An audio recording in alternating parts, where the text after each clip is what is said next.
Pag-uusapan natin ng isang bagay na siguradong makakarelate tayong lahat, ang ating mga apelyido. Oo, tama ang narinig nyo. Hindi lang basta mga salita ang mga apelyido, kundi may malalim na kasaysayan at kultura na nakaangkla sa kanila. Kaya naman, gusto kong itanong, kasama ba ang apelyido mo sa mga pinakapopular na apelyido sa Pilipinas? O baka naman gusto mong malaman kung paano nagsimula ang mga apelyidong ito? Kung oo, manood lang kayo dahil tutulungan ko kayong maglakbay sa makulay na mundo ng mga Filipino surnames, ang Claveria Decree at syempre ang top 10 last names sa Pilipinas. Ito ang Kaalaman Studios. Huwag kalimutang mag-like, comment at subscribe sa ating channel. Pindutin na din ang notification bell para maging updated ka sa bagong mga kaalaman. Pag-usapan muna natin ang kaunting kasaysayan tungkol sa mga apelyido ng mga Pilipino. Alam nyo ba na bago pa ang mga apelyido na ginagamit natin ngayon, may malaking desisyon na naganap noong 1849? Ito ang tinatawag na Claveria Decree. Siguro hindi ito pamilyar sa karamihan, pero ito ang nagtakda kung bakit ang mga apelyido ng mga Pilipino ay kadalasang tunog Kastila. Paano nga ba ito nagsimula? Let me explain. Noong taong 1849, ang gobyernong Kastila na pinamumunuan ni Gobernador General Narciso Claveria ay naglabas ng isang kautusan na nagpapautos sa mga Pilipino na magtamo ng mga apelyido. Bago ito, wala talagang sistema sa paggamit ng apelyido sa Pilipinas. Ang mga tao ay kilala lamang sa kanilang mga pangalan o sa mga palayaw at tawag tulad ng tatang o ate. Pero nang ipatupad ang Claveria Decree, pinilit nilang maglagay ng isang sistema na para na rin sa organisasyon ng mga tao, tax collection at census. Ang mga apelyido na pinagbigay ng mga Kastila ay marami sa kanila ay nagmula sa mga salitang Kastila o mga pangalang katutubo. Kaya kung mapapansin ninyo, marami sa mga apelyido ngayon na mga Pilipino ay tunog Kastila. At ito ang dahilan kung bakit maraming apelyido tulad ng Garcia, Reyes at Mendoza ang karaniwan sa atin. Ngayon naman, tatanungin ko kayo. Ang apelyido ba ninyo ay isa sa mga pinakapopular na apelyido sa buong Pilipinas? Alam ko, maraming mga Pilipino ang nagtatanong kung saan ba nagsimula ang mga apelyidong ito at bakit sila naging popular. Kaya ngayon, ipapakita ko sa inyo ang top 10 Filipino last names at ang kanilang mga pinagmulan. Ready na ba kayo? Pero bago yan, let us refresh our memory. I-comment mo ang sagot sa comment section. Ano ang tawag sa kautusan noong 1849 na nagtakda ng paggamit ng mga apelyido sa Pilipinas? A. Claveria Decree. B. Rizal Law. C. Maura Law.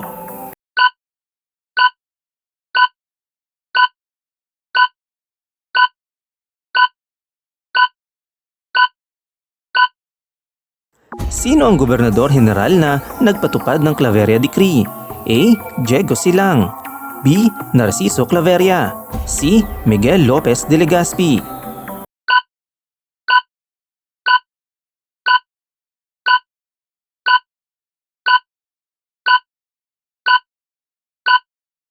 At narito na ang top 10 na mga apelyidong Pilipino na marami ang gumagamit. At number 10, ang Villanueva na merong estimated na taong gumagamit ng 277,730. Ang apelyidong Villanueva ay nangangahulugang bagong bayan. Kung ang apelyido mo ay Villanueva, mayroong ibig sabihin ng pagbabago at bagong simula. Number 9, ang Bautista na merong estimated 287,625 na tao ang gumagamit. Ang apelyidong Bautista ay hango sa pangalan ni San Juan Bautista, isang mahalagang santo sa Kristyanismo. Kaya naman, karaniwan itong ginagamit sa mga pook na may malalim na koneksyon sa relihiyon. Number 8, Gonzales na merong estimated na taong gumagamit na 293,787. Ang apelyidong Gonzales ay malawakang ginagamit sa Latin America at Pilipinas at nagmula sa salitang Kastila na nangangahulugang anak ni Gonzalo. Ang pangalan ni Gonzalo ay tumutukoy sa isang tao na may katapangan o lakas. Number 7, Flores na merong estimated na taong 312,187. Ang apelyidong Flores ay nangangahulugang mga bulaklak. Kung Flores ang apelyido mo, may kaakibat na kahulugan ng kagandahan at kalikasan, isang positibong imahe sa kultura natin. Number 6, Santos na merong estimated na tao 342,746. Ang Santos, ang apelyidong ito ay mula sa salitang santo na nangangahulugang saints o mga banal. Hindi na rin katakataka na ito ay isang apelyedong malapit sa puso ng mga Pilipino dahil sa ating malalim na pananampalatayang Katoliko. Number 5. Mendoza na merong 372,402 na tao. Ang panglima, Mendoza ay galing sa salita at nangangahulugang mabundok na lugar o malamig na bundok. Kung Mendoza ang apelyido mo, mukhang may malalim na kaugnayan ito sa kalikasan at mga bundok. Number 4. Ramos na merong 375,999 na tao. Ngayon naman, pag-usapan natin ang Ramos. Ang pangalan na ito ay galing sa salitang Kastila na Ramos na nangangahulugang sanga ng puno. Isa ito sa mga apelyedong ginagamit hindi lang sa Pilipinas kundi pati na rin sa ibang bansa sa Latin America. Number 3. Reyes na merong 412,750 na tao. Ang pangatlo ang Reyes. Ito ang nangangahulugang mga hari. Kung ang apelyido mo ay Reyes, parang may pagka-royalty na ang dating, di ba? Ang apelyidong ito ay malaki ang kinalaman sa kasaysayan ng mga monarkiya sa Europa at sa mga Kastila. Number 2. Garcia na merong 441,075 na tao. Ang apelyedong Garcia ay isang kilalang apelyedong Kastila at ang ibig sabihin nito ay anak ng mandirigma. Ang apelyedong ito ay hindi lang popular sa Pilipinas kundi pati na rin sa mga bansang Latin America. At ang nangunguna, number 1, De La Cruz na merong 625,640 na tao. Ang apelyedong De La Cruz ay nangangahulugang ng krus at tumutukoy sa mga tao na may koneksyon sa simbahan o relihiyon. Dahil na rin sa malalim na impluwensya ng Katolisismo sa ating bansa, hindi nakatakataka na ito ay isa sa mga pinakakaraniwang apelyedo sa Pilipinas. At ngayon, quick quiz muna tayo. I-comment mo ang sagot sa comment section. Ano ang ibig sabihin ng apelyedong Villanueva? A. Bagong bayan. B. Matandang lungsod. C. Malawak na lupain.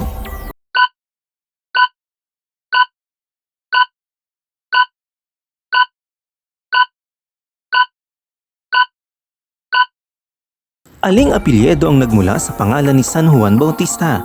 A. Mendoza. B. Bautista. C. Garcia.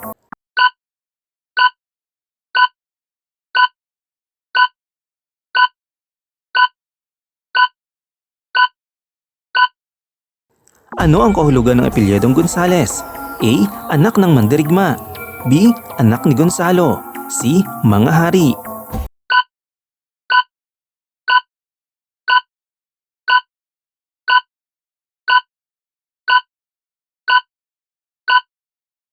Aling apelyido ang may kahulugang mga bulaklak? A. Flores. B. Santos. C. Ramos.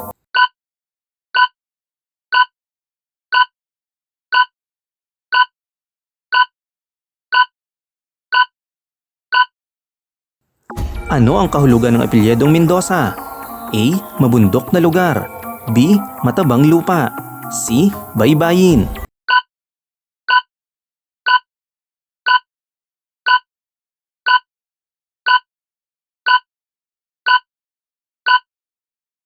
Aling apelyido ang nangangahulugang mga hari? A. Reyes. B. Garcia. C. Villanueva.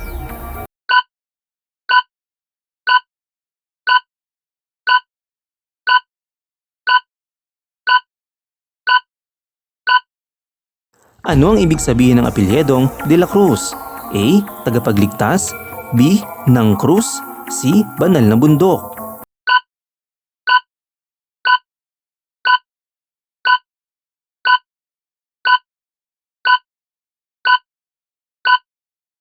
Aling apelyido ang may kahulugang anak ng mandirigma?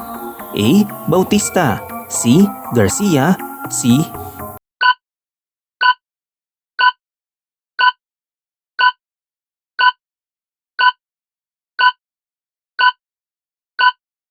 Bukod sa top 10 ng mga apelyido ng Pilipino, narito naman ang top 11 to 20. Number 11, Fernandez na merong 269,820 na mga gumagamit. Ang Fernandez ay isang apelyido may pinagmulan sa Espanya na nangangahulugang anak ni Fernando. Ang Fernando ay nagmula sa salitang Germanic na nangangahulugang mapayapang mananakop. Maraming Kastila ang dumating sa Pilipinas noong pananakop ng Espanya mula 1565 hanggang 1898 at iniwan ang kanilang mga apelyido sa mga Pilipino. Number 12, Cruz na mayroong 267,822 na gumagamit. Isa ito sa pinakakaraniwang apelyido sa Pilipinas dahil sa malalim na impluwensya ng Kristyanismo. Ang krus ay nangangahulugang krus sa Espanyol, isang simbolo ng pananampalatayang Katoliko na dinala ng mga Espanyol sa ating bansa. Noong 1849, nang ipinatupad ni Gobernador General Narciso Claveria ang Claveria Decree, maraming Pilipino ang pumili ng apelyidong may kaugnayan sa relihiyon. Number 13, De Guzman, na merong 249,390 na katao. Ang De Guzman ay isang apelyidong may pinagmulan sa medieval na Espanya, lalo na sa rehiyon ng Castile. Isa ito sa mga apelyidong ginamit ng mga Pilipino matapos ang Claveria Decree noong 1849. Ang apelyidong ito ay madalas na nauugnay sa mga taong may madalas na katayuan sa lipunan noon. Number 14, Lopez, na may bilang na 230,958. Ang Lopez ay isang tanyag na apelyidong Kastila na nangangahulugang anak ni Lope. Ang Lope ay isang sinaunang pangalan na may kahulugang lobo o wolf sa Latin. Maraming Pilipino ang ganitong apelyido dahil sa pamamahagi ng mga Espanyol ng kanilang apelyido sa panahon ng pananakop. Number 15, Perez, na merong 220,113. Ang Perez ay isa ring apelyidong Kastila na nangangahulugang anak ni Pedro o anak ni Pero, na parehong nagmula sa Latin na Petrus, ibig sabihin ay bato o rock. Ang apelyidong ito ay karaniwan sa mga bansang may impluwensyang Espanyol kabilang ang Pilipinas. Number 16, Castillo, na merong 211,405. Ang Castillo ay nangangahulugang Kastilyo o Moog sa Espanyol. Madalas itong ginagamit ng mga pamilyang may kaugnayan sa mga sundalo o tagapagtanggol noong panahon ng mga Espanyol. Sa Pilipinas, ang mga apelyidong Castillo ay maaaring nagmula sa mga Pilipinong nasa serbisyo ng gobernador ng Espanyol noon. Number 17, Francisco, na merong 207,840 na katao. Ang Francisco ay nagmula sa pangalang Franciscus na nangangahulugang mula sa France o Malaya. Ito rin ang isang tanyag na pangalan sa relihiyon dahil sa San Francisco ng Assisi. Kaya maraming Pilipino ang maaaring pumili nito ng panahon ng Kristyanisasyon. Number 18, Rivera, na merong 184,543. Ang Rivera ay nangangahulugang tabing ilog o riverbank sa Espanyol. Maraming Pilipino may ganitong apelyido dahil sa pagkakahalintulad nito sa kalikasan ng bansa na may maraming ilog at tanyong tubig. Number 19, Aquino, na merong 183,088.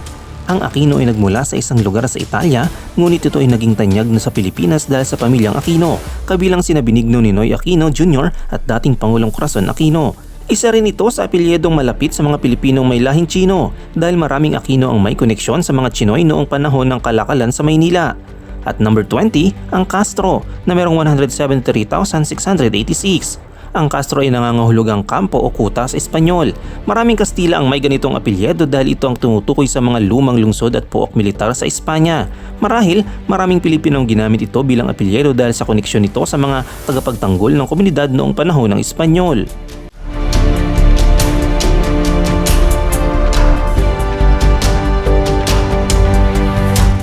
Ang mga apelyidong ito ay hindi lang basta mga pangalan, isa silang simbolo ng ating kasaysayan, kultura at relihiyon. Kaya, ano man ang apelyido mo, ito ay may halaga at kahulugan sa ating pagiging Pilipino. Ngayon, tanungin kita, kasama bang apelyido mo sa listahang ito? O may kwento ka bang nais bahagi tungkol sa pinagmulan ng apelyido mo? I-comment mo yan sa comment section at pag-usapan natin. At huwag kalimutang i-like, subscribe at i-click ang notification bell para hindi ka mawalan ng update sa mga susunod nating mga videos.